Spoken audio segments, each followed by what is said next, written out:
Regresamos, amigos, a Argumentos. Seguimos conversando con el analista político Joel Horta, quien nos hablaba un poco de esa filosofía de Kant, de la paz total, del tema de la seguridad jurídica, el tema del respeto a los derechos humanos, al derecho internacional, al derecho privado, el derecho a la vida, ¿no?, que debe privar por encima de todo.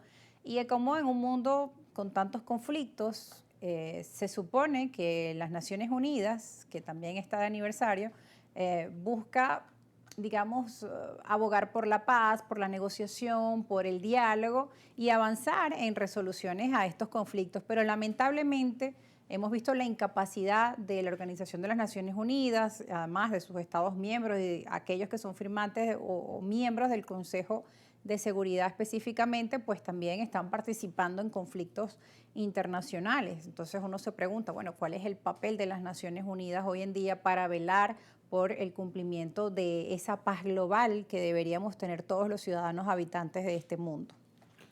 La ONU tiene que revisarse a lo interno. El señor Guterres debería explorar la posibilidad de reivindicar en este instante de tanta conflictividad global el papel de las Naciones Unidas. Porque definitivamente no puede ser que simplemente se convierta a una organización de tal importancia en un podium para que los presidentes vayan a expresar opiniones, sino que ahí tiene que haber la posibilidad cierta, efectiva, de la resolución de conflictos. Para eso se creó ese organismo, para buscar la paz global, para buscar la pacificación de un mundo que estuvo en conflicto durante los primeros 50 años del siglo XX de una manera brutal, pero que luego vinieron conflictos regionales donde la ONU tampoco tuvo una participación resolutoria de esos conflictos. Me refiero a Vietnam, Afganistán, Camboya, Irán, Irak. Pues todo lo que ha ocurrido en Euroasia, todos los problemas que hubo de igual manera en América Latina, donde parece mentira, jugó un papel mucho más trascendente Contadora y Venezuela, a través del gobierno del presidente Herrera en ese momento, para todo lo que significó el tema del conflicto centroamericano y básicamente nicaragüense. Pero asimismo, lo que estamos viendo en este instante, el movimiento de la Cuarta Flota, el despliegue en el Caribe, bajo la excusa del tema del narcotráfico, es absurdo. Y la ONU lo sabe y lo conoce, porque desplegar semejante flota nuclear para hundir 3 peñeros, asaltar un barco atunero, asesinar a 14 connacionales.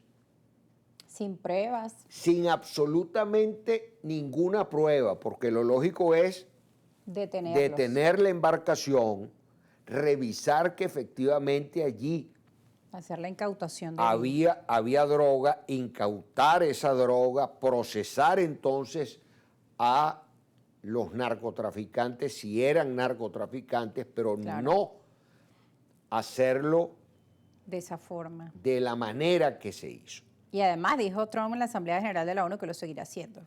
Bueno, eso tiene que ser revisado por esa Y organización. con el aplauso de muchas personas también, porque cuando vemos los comentarios en redes sociales, muchas personas aplauden que no importa sino el fin de lo que se hace. Bueno, es que eso es lo terrible, porque nosotros tenemos casi 700.000 venezolanos en los Estados Unidos, primero sin sedes consulares, sin ningún tipo de auxilio consular, pero que luego son todos entonces nombrados prácticamente como delincuentes y a todos violentándoseles sus derechos y con el tema del TPS como una espada de Damocles sobre su cabeza, cuando sabemos que estadísticamente de todos los migrantes latinoamericanos, los que tienen el mayor porcentaje de estudios profesionales, de grados universitarios, somos los venezolanos. Pero que además sabemos, porque todos tenemos parientes en los Estados Unidos, todos.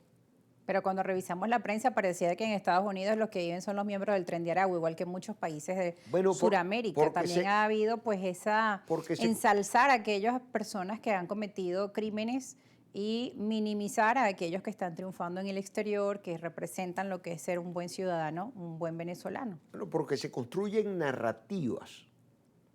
La narrativa del Tren de Aragua es lo mismo que el cartel de los soles. El Tren de Aragua, ¿cuál fue el verdadero desastre del Tren de Aragua? Que no se construyó la línea ferroviaria en Venezuela, que ese dinero se dilapidó y se perdió y no tenemos ni un solo vagón funcionando. Ese es el verdadero drama del Tren de Aragua.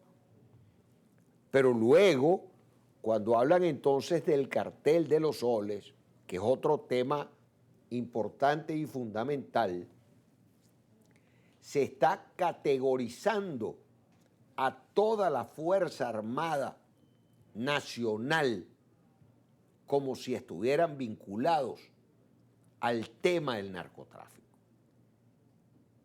Y eso es inaceptable, como es inaceptable el que se diga que todo el que habla de estos temas, del nacionalismo, del patriotismo, de la venezolanidad, entonces es que está apoyando al gobierno.